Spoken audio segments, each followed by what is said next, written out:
আজ আমি মাত্র দুটি উপকরণ দিয়ে এমন একটি স্ন্যাক্সের রেসিপি শেয়ার করব, যেটা বাচ্চা কেন যাকেই দেবেন সেই মজা করে খেয়ে নেবে। আর যদি এটা বাচ্চাদের টিফিনে দেন তো আর কোনো কথাই নেই। এই স্ন্যাক্সটা বানানো যেমন ইজি, খেতে তেমন টেস্টি। তো চলুন বেশি দেরি না করে শুরু করছি আমার আজকের এই সহজ রেসিপি। নমস্কার, আমি পিনা, কুক উইথ পিনাতে আপনাদের সবাইকে স্বাগত। এই স্ন্যাক্সটা বানানোর জন্যে সবার প্রথমে আমি একটা স্টাফিং রেডি করে নেব। তার জন্যে আমি একটা বোলের মধ্যে নিয়েছি দুটো বড় সাইজের সেদ্ধ করে নেওয়া আলু। এবার আমি আলুটাকে ভালো করে ম্যাশ করে নিলাম। এবার এই ম্যাশ করে নেওয়া আলুর মধ্যে দিয়ে দিচ্ছি স্বাদ মতো নুন, হাফ চামচ হলুদ গুঁড়ো, 1 চামচ ধনে গুঁড়ো, ঝালের জন্য 1 চামচ লঙ্কা গুঁড়ো, 1 চামচ চাট মশলা, হাফ চামচ জিরে গুঁড়ো, দুটো কাঁচা লঙ্কা কুচি। আপনি যদি এটা বাচ্চাদের জন্য বানান তাহলে লঙ্কাটা অ্যাভয়েড করবেন। দিলাম কিছুটা ধনেপাতা কুচি। এবার এই সব ইনগ্রিডিয়েন্টসগুলোকে আলুর সঙ্গে ভালো করে মিশিয়ে নিতে হবে।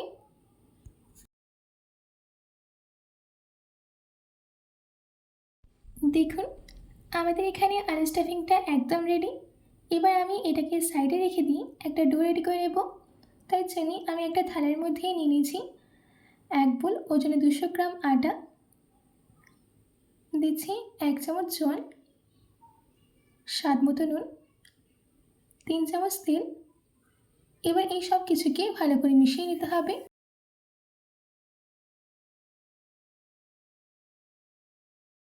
দেখুন, আমাদের এখানে সব কিছু ভালো করে মিশিয়ে নেওয়া হয়ে গেছে, আর ময়ানটাও কিন্তু একদম পারফেক্ট হয়েছে।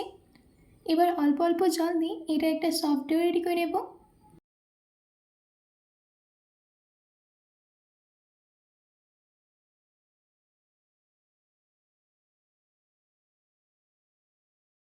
দেখুন, আমাদের এখানে সফট ডো রেডি করে নেওয়া হয়ে গেছে।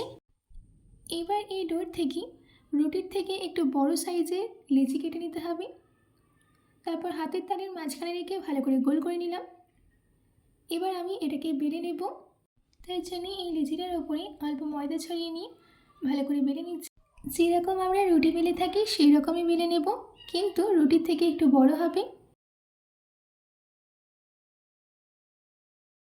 দেখুন, আমাদের এখানে রুটিটা বেলে নেওয়া হয়ে গেছে। এবার একটা পিৎজা কাটারের সাহায্যে এই রুটির সাইডগুলোকে কেটে নিয়ে একটা স্কোয়ার শেপ দিয়ে দেব।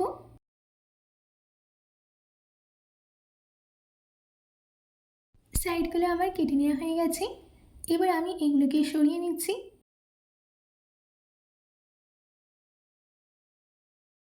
সবগুলো সরিয়ে নেওয়া হয়ে গেছে। এবার আমি এটাকে 4টে ভাগ করে কেটে নেব। আমাদের 4টে ভাগ করে নেওয়া হয়ে গেছে। এবার এক একটা ভাগে আলু স্টাফিংটা দিয়ে দিচ্ছি। এবার আমি এগুলোর একটা শেপ দিয়ে দেব। আমি আপনাদেরকে একটা করে দেখাচ্ছি। দেখুন, সবার প্রথমে একটা পার্ট নিয়ে এইভাবে আলু স্টাফিংয়ের উপর রেখে দিতে হবে। তারপর এর এই সেন্টারটাতে একটু জল লাগিয়ে দিই, অপর সাইডটাকেও ফোল্ড করে দিচ্ছি। তারপর ভালো করে প্রেস করে দিতে হবে যাতে খুলে না যায়। দেখুন, এবার এটার একটা সুন্দর ডিজাইন আনার জন্য আমি একটা কাঁটা চামচের সাহায্যে এইভাবে একটা ডিজাইন দিয়ে দিচ্ছি। কাঁটা চামচের সাহায্যে ডিজাইনটা দেওয়া হয়ে গেলে দুটো আঙুল দিয়ে এইভাবে এর সাইডগুলোকে একটু চ্যাপ্টা করে দিতে হবে। দেখুন, সুন্দর একটা টফির ডিজাইন আমি কিন্তু করে নিয়েছি। এই একইভাবে আমি বাকিগুলোকেও রেডি করে নিলাম। এবার আমি এগুলোকে ভেজে নেব। তার জন্যে আমি মিডিয়াম ফ্লেমে তেল গরম করতে দিয়েছিলাম। তেলটা সম্পূর্ণ গরম হয়ে গেলে একে একে এইগুলোকে দিয়ে দিতে হবে। আর দেওয়ার সঙ্গে সঙ্গে কিন্তু একদমই নাড়বেন না। যখন এদের একটা সাইডে সুন্দর গোল্ডেন কালার চলে আসবে তখন অপর সাইডে উল্টে দেবেন। আপনারা দেখতেই পাচ্ছেন যে আমাদের স্ন্যাক্সের মধ্যে কিন্তু কত সুন্দর একটা গোল্ডেন কালার চলে এসেছে। এবার আমি এইগুলোকে তেল থেকে তুলে নিয়ে একটা প্লেটে নামিয়ে নেব। দেখুন, কত সুন্দর ক্রিসপি হয়েছে। আশা করছি আমার আজকের এই স্ন্যাক্সের রেসিপিটা আপনাদের ভালো লেগেছে। বাড়িতে এটি অবশ্যই ট্রাই করবেন ও কমেন্ট বক্সে কমেন্ট করে জানাতে একদম ভুলবেন না। তো আজকের মধ্যে এটুকু।